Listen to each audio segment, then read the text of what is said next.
Hello नमस्कार सुप्रभात मेरे शेर शेरनियों। स्मार्ट स्टडी एजुकेशन पर आपका हार्दिक स्वागत है। चेहरे पर मुस्कान लेके आइए मेरे दोस्तों। जब तक तोड़ेंगे नहीं तब तक छोड़ेंगे नहीं। मंजिल ने हौसलों से कहा तेरे बस की बात नहीं।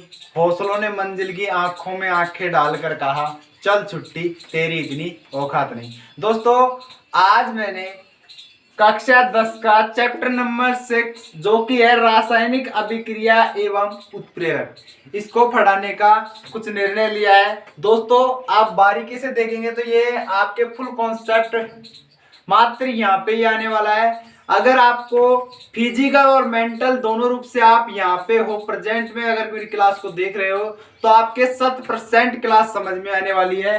दोस्तों रासायनिक अभिक्रिया एवं उत्प्रेरक में हम देखेंगे। सबसे पहले देखो रासायनिक अभिक्रिया की डेफिनेशन देखते हैं। जब हमको चैप्टर के बारे में ही कुछ नॉलेज नहीं तो हम और नॉलेज तो खाकी लेंगे।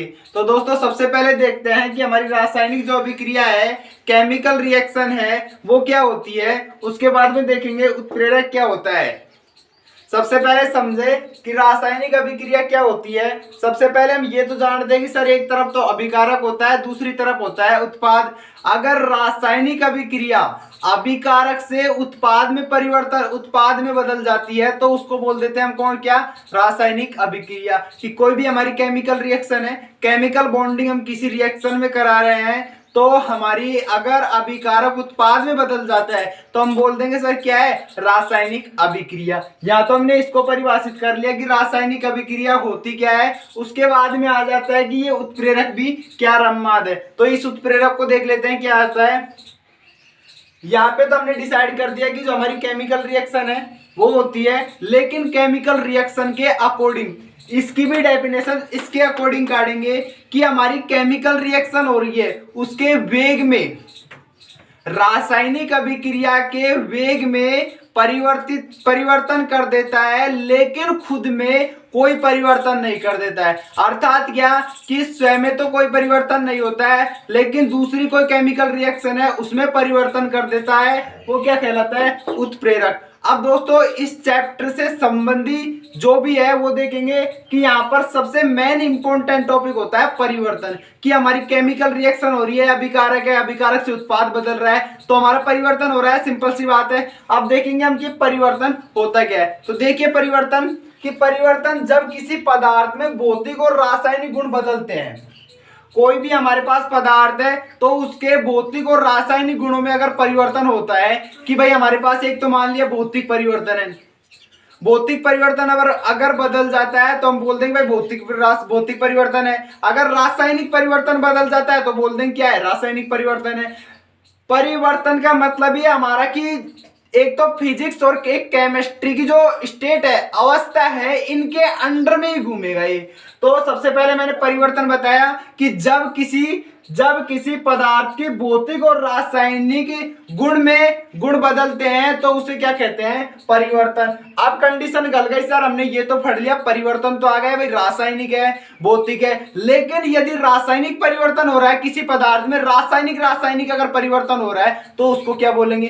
तो परिवर्तन के अकॉर्डिंग स्टेट अवस्था दो प्रकार की होती है, एक होती है भौतिक अवस्था और दूसरी होती है रासायनिक अवस्था या रासायनिक परिवर्तन। सबसे पहले देखेंगे भौतिक परिवर्तन होता क्या है।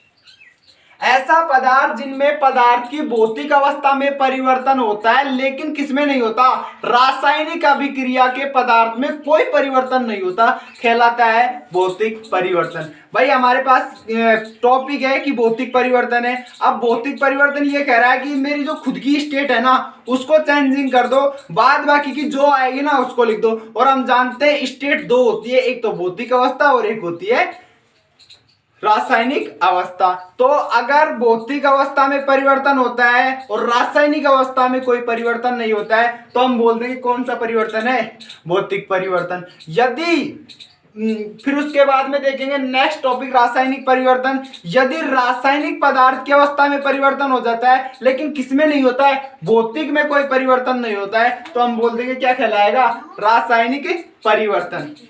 उसके बाद में देखेंगे रासायनिक परिवर्तन। हमारे यहाँ तक का जो टॉपिक है वो क्लियर होने के बाद में अलग से टॉपिक आ जाता है, कोई केमिकल रिएक्शन पढ़ रहे हैं तो सबसे पहले हमको यही पता नहीं है कि रासायनिक समीकरण किसे कहते हैं। तो रासायनिक समीकरण देखते आइए।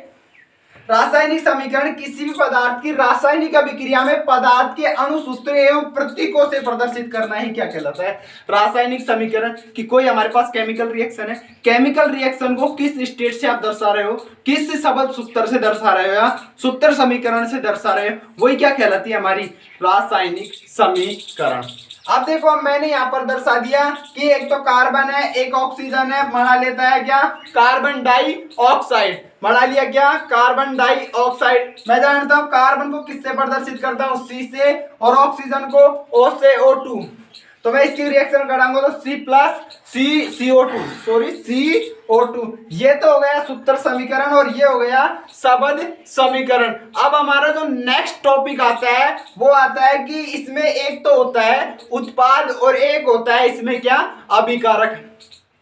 तो जो तीर के निशान के इधर का पार्ट होता है जिसमें अभिकारक का मतलब सीधा सीधा समझो, अभी का मतलब अभी जुड़े हुए तत्व, कि एक तत्व किसी दूसरे तत्व के संपर्क में आकर जुड़ रहा है और हमको एक स्टेट दे रहा है, वो तो हो गया उत्पाद स्टेट दे रहा है भाई, जो अवस्था दे रहा है, जो इफेक्ट दे रहा है वो तो क्या होगा एक तरीका से कि उत्पाद। अगर कोई एक पदार्थ दूसरे पदार्थ आपस में टक्कर करके किसी अवस्था में या किसी उत्पाद में परिवर्तन बदलते हैं तो वो तो हो गया उत्पाद। लेकिन अभिकारक में एक या एक से अधिक तत्व भाग लेते हैं तो उसको बोलते हैं क्या, अभिकारक। दूसरी परिभाषा कि तीर के निशान की वाम और बाईं ओर, तीर के निशान की बाईं ओर की अवस्था क्या कहलाती है, अभिकारक, और दाईं ओर की अवस्था उत्पाद। दोस्तों आज इसको हमने देखा कि अभिकारक और उत्पाद में काफी डिफरेंट था और इसको पढ़ लिए। इसके बाद में आ जाती है कुछ केमिकल रिएक्शन है, उनको देखेंगे।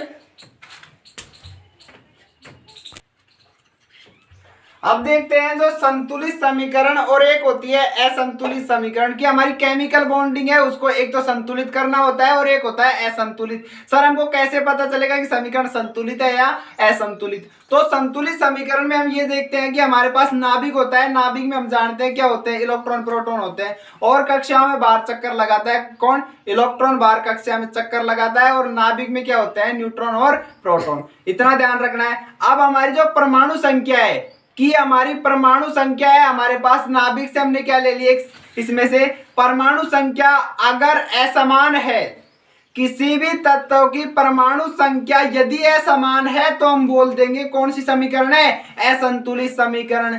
यदि हमारे केमिकल रिएक्शन में परमाणु संख्या समान है तो हम बोल देंगे समीकरण कौन सी, हमारी संतुलित समीकरण। तो हमने यही लिखा है कि संतुलित असंतुलित समीकरण वो होती है जैसे अभिकारक और उत्पाद में उपस्थित परमाणुओं की संख्या असमान हो तो कहलाती है क्या, असंतुलित समीकरण। यदि समान हो परमाणु संख्या, यदि हमारी केमिकल रिएक्शन में समान हो तो अभिक्रिया कौन सी कहलाएगी, संतुलित समीकरण। उसके बाद में अब कंडीशन गल गई, सर हमको ये तो पता चल गया भाई हमारे पास समान समीकरण है, संतुलित समीकरण है या असंतुलित, लेकिन इसको भी तो करने का कुछ मतलब, इसका भी तो कुछ फंडा होगा कि आखिरकार इसको भी संतुलित किसी विधि से तो किया जाता होगा।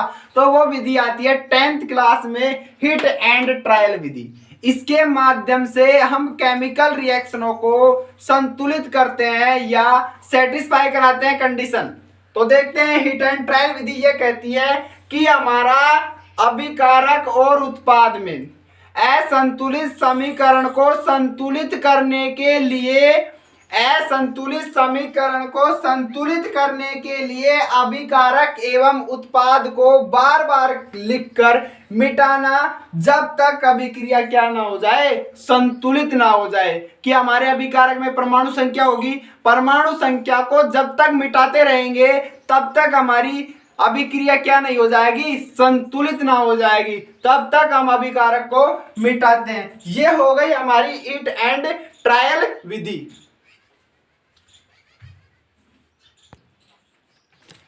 अब देखेंगे कि जो निम्न समीकरण है इनको संतुलित कैसे करते हैं। अभी हमने देखा कि जो समीकरण है हमारी संतुलित किसे कहते हैं, संतुलित किसे कहते हैं। अब हमको ये पता चल गया कि ये समीकरण क्या है, क्वेश्चन में 2021 का पेपर में अब क्या आ सकता है कि निम्न अभिक्रियाओं को संतुलित करे।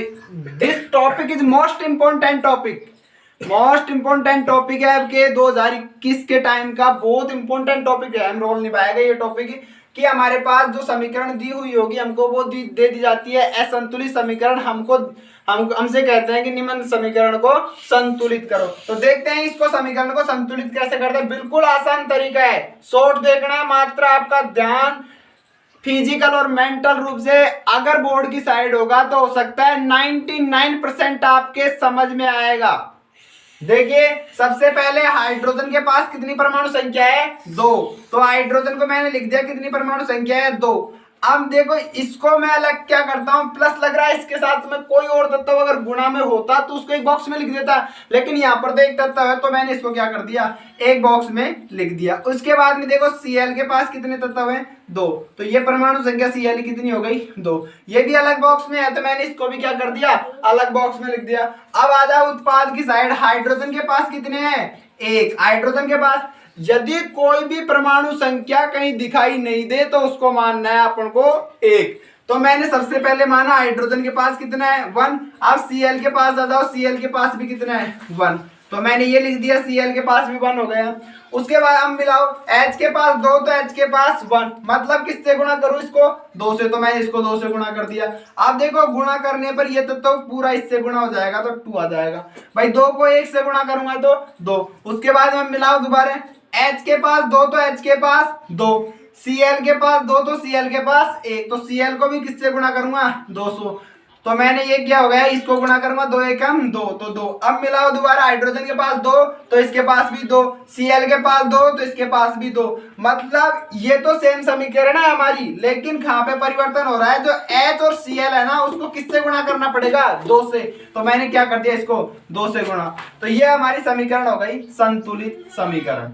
अब ये समीकरण कौन सी हो गई? संतुलित समीकरण।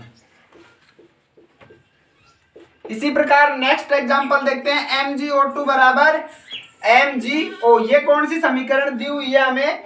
असंतुलित समीकरण। क्या करना है? संतुलित। तो देखते हैं Mg के पास कितना है? 1। तो मैंने Mg के पास लिख दिया 1 परमाणु संख्या है। उसके बाद में O के पास देखो 2 तो O के पास 2 लिख दिया। अलग बॉक्स का सदस्य है तो मैंने इसको भी क्या कर दिया, अलग बॉक्स का। इसके बाद में इसको देखो प्रोडक्ट में, उत्पाद में चल जाओ और बताओ Mg के पास कितना है? 1। तो मैंने Mg को भी 1 लिख दिया और O के पास कितना है? 1। अब यहाँ ध्यान दो, ध्यान देने के बाद ये है इसमें कि यहाँ पर Mg के साथ में कौन मल्टीप्लाई में है? O में। तो Mg के पास भी क्या है? MgOA एक पूरा ब्रैकेट में आएगा क्योंकि एक घर का सदस्य है ये भाई। Mg भी इससे मल्टीप्लाई है, O भी इससे मल्टीप्लाई है, तो ये एक घर का सदस्य होगा। तो मैं इसको क्या करूंगा, एक बॉक्स में बंद कर देता हूं। तो मैंने इसको एक बॉक्स में बंद कर दिया। अब मिलाते हैं और हम ये जानते हैं कि बॉक्स की संख्या को जब गुणा करते हैं तो पूरा बॉक्स सोल्व होता है, पूरा बॉक्स गुणा होगा। तो देखते हैं इसको, Mg के पास 1 तो Mg के पास 1, मतलब Mg तो सेटिस्फाई हो रहा है। उसके बाद में ऑक्सीजन के पास 2, ऑक्सीजन के पास 1, मतलब इसको कितने से गुणा करूंगा? 2 से। तो यहाँ पर देखो ये भी 2 हो जाएगा और ये भी 2। अब देखो Mg के पास कितना है? 2। तो Mg के पास यहाँ कितना है? 1। तो Mg को इससे कितने से गुणा करूंगा? 2। तो ये भी कितना हो गया? 2। अब देखो समीकरण क्या बन जाती है, Mg को गुणा किया है किससे? 2 से, तो 2Mg प्लस O2 को किसी से गुणा नहीं किया है। उसके बाद में MgO को किससे गुणा किया है? 2 से, तो मैं लिख दूंगा 2MgO। ये हमारी अभिक्रिया हो जाती है संतुलित। इसी प्रकार और एग्जांपल ले देखते हैं, आशा है कि आपके सभी के समझ में आया होगा। इसी प्रकार नेक्स्ट एग्जांपल लेते हैं, Na2SO4 BaCl2 BaSO4 plus NaCl। अब देखते हैं Na और SO4 अलग अलग सदस्य हैं, तो इसको मैं बना लेता हूं। सोडियम भी एक अलग है, तो Na के पास कितने परमाणु है? 2, और S के पास कितने हैं? 1, और O के पास कितने हैं? 4। तो ये बना दिया मैंने, एक घर का सदस्य है तो मैंने इसको लगा दिया एक बॉक्स में।